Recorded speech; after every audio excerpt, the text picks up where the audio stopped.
মুসলমানদের দুটি প্রধান ধর্মীয় উৎসব হচ্ছে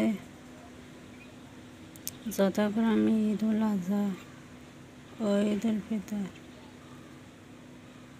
এই উপলক্ষে কোনো আত্মীয়-স্বজন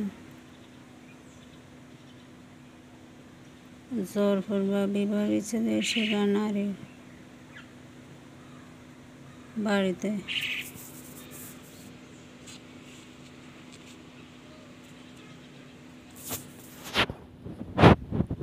বেড়াতে এলে ওই নারী তাদেরকে সালাম করুক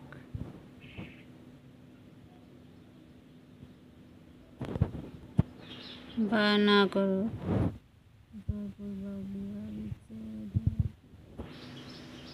শিকার ওই আত্মীয়কে 50 টাকা,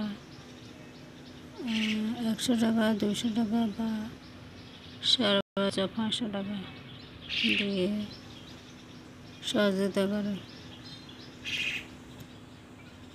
এই অল্প স্বল্প অর্থ সহযোগিতা পেয়ে জোরপূর্বক বিবাহ বিচ্ছেদের শিকার নারীর আর্থিক দৈন্যতা কোনোদিন ঘুচে না।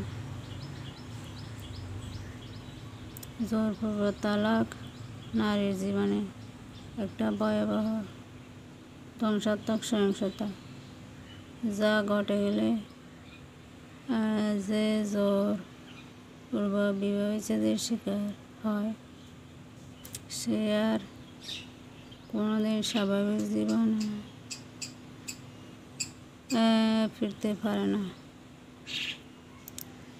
প্রাক্তন স্বামীর প্রতি ভালোবাসা থাকলেও সে আর কোনোদিন ভালোবাসাময় সংসারে আর ফিরে যেতে পারে না। জোরপূর্বক বিবাহ বিচ্ছেদের শিকার নারী কোনোদিন সুস্থ মন নিয়ে বসবাস করতে পারে না। এই দেশে একটি নির্দিষ্ট সময়ে বাংলাদেশের প্রেক্ষাপটে 18 বছর বয়স হলে মেয়েদেরকে বিবাহ দেওয়া হয়। প্রথম বিবাহের সময় একটি মেয়ে অনেক বেশি হাস্যোজ্জ্বল, প্রাণচঞ্চল, আনন্দ, খুশি নিয়ে, স্ফূর্তি নিয়ে বিবাহের পিঁড়িতে বসে। পরবর্তীতে ওই নারী তার স্বামীর সাথে তালাক ছাড়াছাড়ি বিবাহ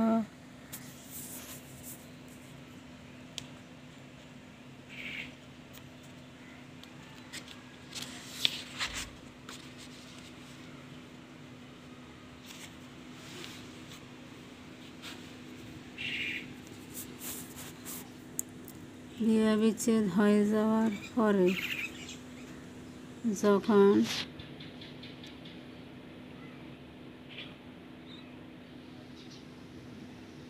ভঙ্গুর মন নিয়ে, সীমাহীন কষ্ট নিয়ে, অপরিসীম দুঃখ নিয়ে, যন্ত্রণা নিয়ে প্রাক্তন স্বামীর সংসারে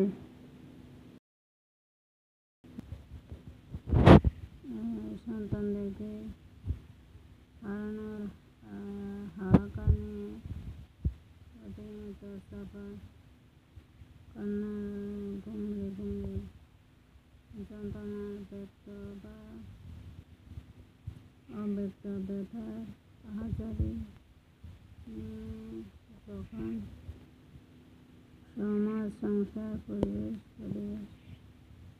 বা প্রয়োজনের কারণে তাদের দিকে বিবাহ করতে বাধ্য করে, তখন ওই জোরপূর্বক বিবাহ বিচ্ছেদের শিকার নারীর মুখে কোনো রকমের হাসির বিন্দুমাত্র লেশ থাকে না। সবাই তাকে এই বলে বাধ্য করে, তোমার একটা লাইফ আছে না? হায় নারী, তোমার প্রথম সংসারের সন্তানেরা কোথায়?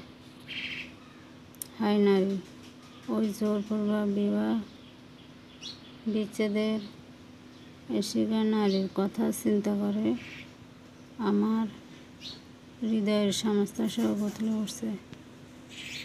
জোরপূর্বক বিবাহ বিচ্ছেদের শিকার নারী বর্তমান সময় ভয়াবহ খারাপ সময়, আর চিরস্থায়ী সময়টা খারাপ সময়। জোরপূর্বক বিবাহ বিচ্ছেদের শিকার নারীর সবসময় মানসিক কষ্ট থাকে।